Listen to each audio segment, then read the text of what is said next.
Bon dia a tothom i benvinguts al curs d'Introducció a la Programació des de zero. Avui veurem els condicionals, una de les estructures de control més importants a l'hora de confeccionar programes. Per tant, això, primer de tot, farem una mica de recordatori de què vam veure al vídeo anterior. Al vídeo anterior vam instal·lar Python, si en recordeu, i vam fer les nostres primeres proves dintre de l'entorn de programació de Python. Vam veure com es defineix una variable, se li dona un nom, es posa un igual, i d'aquesta manera se li assigna un valor. En aquest cas de A4, que és una variable sencera. Podria ser un caràcter, entre cometes, o podria ser un nombre fraccionari. Per veure de quin tipus de variable era, fem servir aquesta expressió type, a parèntesi, nom de la variable i tanquem. I tot això dins d'un print. Molt bé, doncs jo faré servir el mateix arxiu per tractar el tema dels condicionals.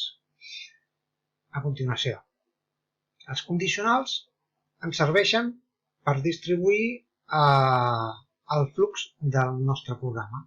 Això què vol dir? Això vol dir que davant de determinada situació s'ha de prendre una decisió.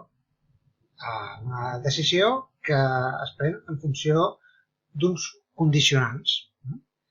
Doncs això és el que fa el condicional. En aquest cas és el if, que vol dir sí, en català. A continuació, posaríem la condició que s'ha de verificar que ha de ser verdadera perquè s'executin un determinat nombre d'instruccions. Donem a l'enter i passa una cosa molt interessant. Veieu? És un print, veritat.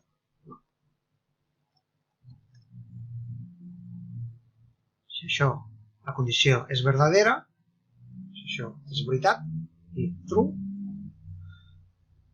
print, veritat. I passa una cosa molt interessant, que és que apareix, veieu, una tabulació. Això és una de les característiques més definitòries del Python, i és que per establir que una instrucció pertany a un bloc determinat, com és el bloc del condicional, se li ha d'afegir una tabulació. Quan sortim de la tabulació, el programa continua. Podem posar aquí print i del programa.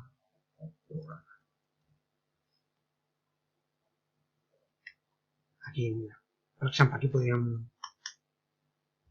posar A igual a 5. Vale? I ara li diem la condició. Per exemple, li podem dir si A és menor que 3, és veritat. Això és un operador relacional.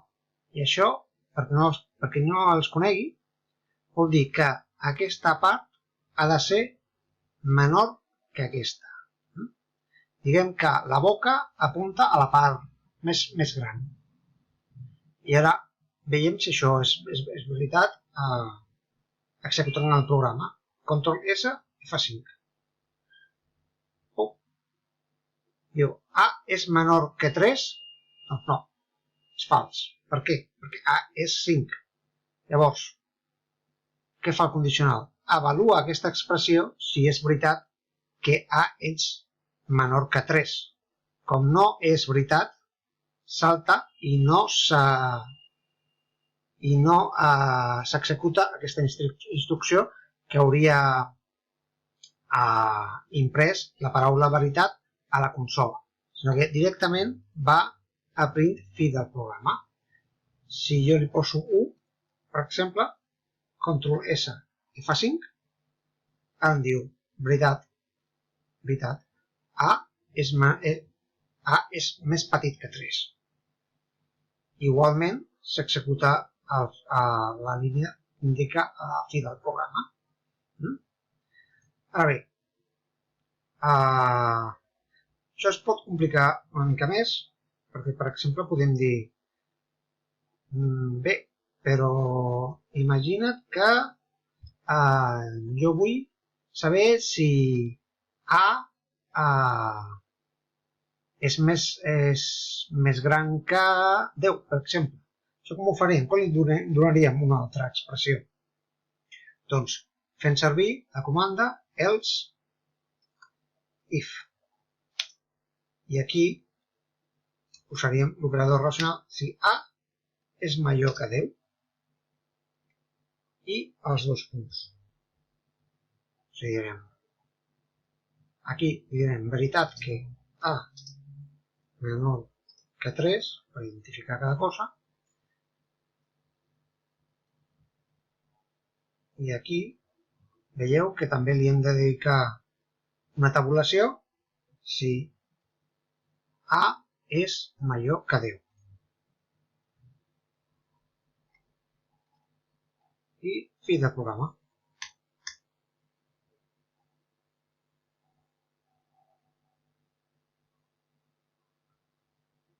Em sembla que he fet alguna cosa malament. A veure.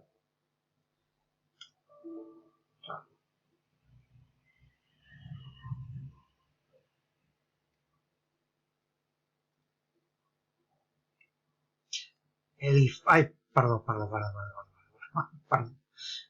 m'he confós. Això és elif, no, else if. Else if és de Java, no és de Python. Ho sento la confusió. Si és menor que 1, F5. Veritat, A és menor que 3. Ara, si li diem que és 11, Ctrl S, F5. Veritat, A és major que 10. Fi del programa. I si no és cap de les dues coses, què fem? Doncs tenim la tercera opció, el else. Això directament no cal cap... És com el cas general. Què passa quan la resta no funciona? Què diem? Doncs diem que és fals A menor que 3 i fals A major que 10.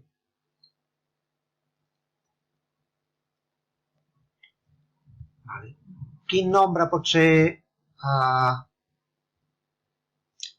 de A a... aquí l'hem cagat, em sembla.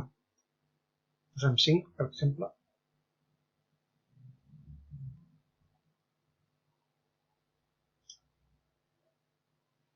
Posem 5, que és un nombre que està entre 3 i 10, que és un nombre que no compleix cap de les dues condicions, ens apareix la darrera línia. I bé, jo crec que com a primera aproximació al que és un condicional, doncs ja està bé. Veiem el pròxim vídeo. Gràcies.